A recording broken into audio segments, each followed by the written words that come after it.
สบายดีลูกค้าเนาะที่รับชมอยู่ตอนนี้เนาะมื้อนี้เฮาก็สิมารีวิวให้แล้วเนาะให้ลูกค้าได้เบิ่งเนาะที่อยู่ทางอเมริกาหรือว่าอยู่ลาวเฮาหรือว่าอยู่ไทยเนาะที่ว่าสนใจเนาะอยากจะเบิ่งรายละเอียดเดี๋ยวจะถ่ายให้เบิ่งเนาะ คร่าวๆว่าซั่นๆเนาะสิให้ถ่ายเบิดทุกอันทุกแนวก็สิเฮ็ดบ่ได้เนาะมันก็ยาวนั่นแหละเนาะเดี๋ยวเอาตัวมันสำคัญแล้วก็อธิบายไปแต่ละอย่างหน่อยนึงเนาะเดี๋ยวเปิดเครื่องก่อนตอนนี้ก็เสียบสายอะแดปเตอร์เรียบร้อยเนาะก็เปิดสังเกตหน้าจอเนาะหน้าจอสวยงามเนาะบ่มีเส้นขาวๆบ่มีอันนี้เนาะไฟขึ้นเนาะไฟขึ้นปกติเนาะและตำนี้อันนึงเนาะตัวนี้เนาะปุ่มนี้ไฟมันจะบ่ติดเนาะแต่ว่ากดได้เนาะ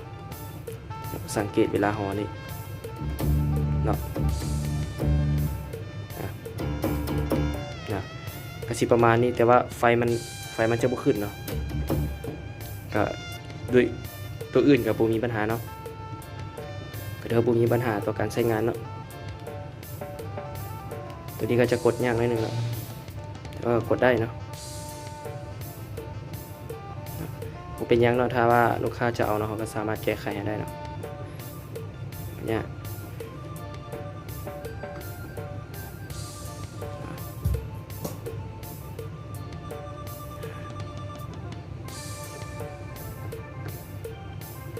กดได้ปกติเนาะทุกอย่างไฟขึ้นทุกดวง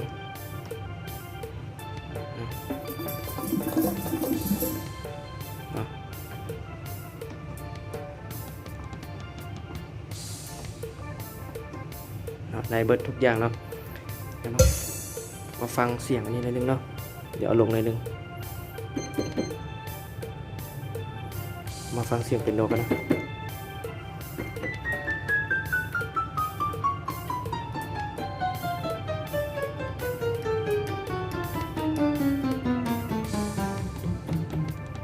เดี๋ยวปิดเสียงเบส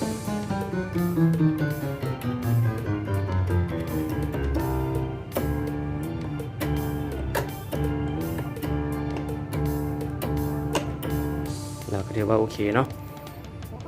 แล้วก็กดปุ่มทางข้างเนาะเดี๋ยวกดให้เบิ่งเนาะสังเกตเบิ่งหน้าจอเด้อนี่เนาะ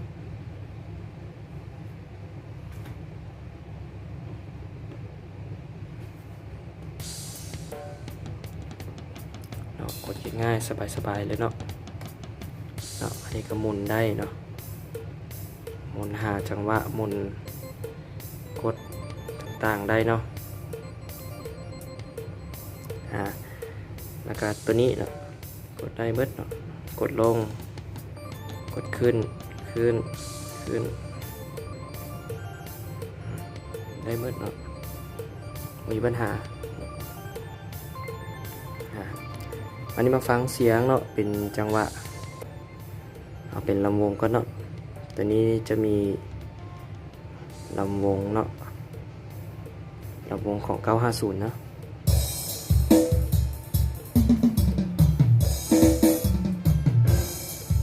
เปิดเสียงเบส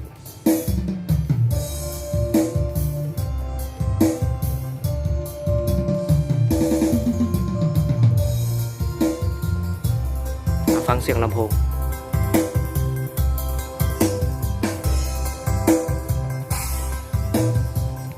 เราก็เรียกว่าโอเคนะจะเป็นปุ่มจบตัวนี้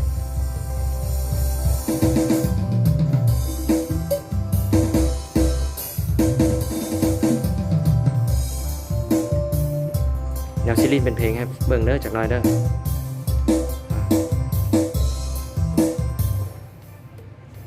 เดี๋ยวขออนุญาตตั้งกล้องแป๊บนึง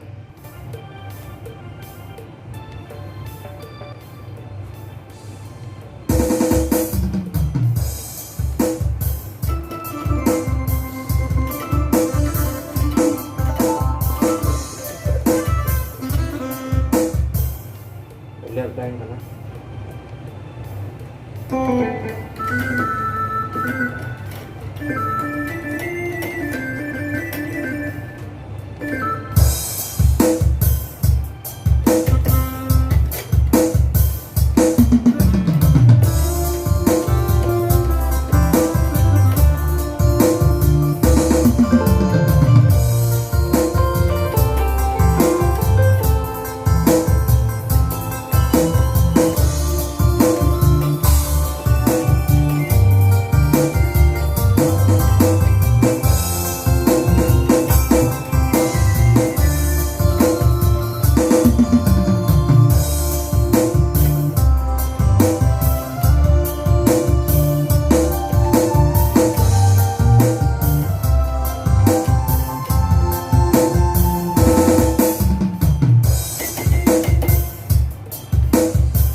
เนาะก็จะมีซ้ำนี้ก็แล้วกันเด้อเนาะสำหรับการรีวิวเนาะเดี๋ยวรบกวนข้างห้องเนาะกับซิมีเด็ดซ้ำนี้ก็แล้วกันเนาะสำหรับการรีวิวเนาะทางว่าท่านใดสนใจก็สามารถติดต่อสอบถามเข้ามาได้เด้อขออนุญาตปิดเครื่องกันบ๊ายบาย